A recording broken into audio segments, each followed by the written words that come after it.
Nimaga Sardor kafesi 3 kundan ma'lumot deb juda ham ko'pchilik mendan so'rayapti. Jigarlar, hozir men sizlarga to'liq sababini aytaman. Sizlar esa bu videoga bitta like hozirroq bosib qo'yinglar.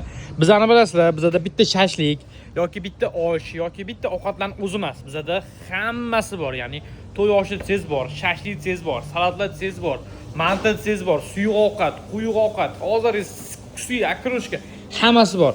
Undan tashqari dastlabki yangi yo'l bo'ylab, bozor bo'ylab joylarimiz tepa pastda VIP, gapchi hamma xizmatlarimiz bor. Biza bitta shashlikni yo bitta osh qilib san kutib olmaymiz, chunki bizga keladigan odamlar mijozlarimizda har doim asarti ovqatlarga o'rganishgan. Bilasizlar, yangi yo'lda gaz o'chgan. Shuning uchun biza ertadan boshlab 25-kuniga ishlaymiz. 26-iyun kunidan boshlab yana Sardor kafesi o'z ish faoliyatida bo'ladi jigarlar.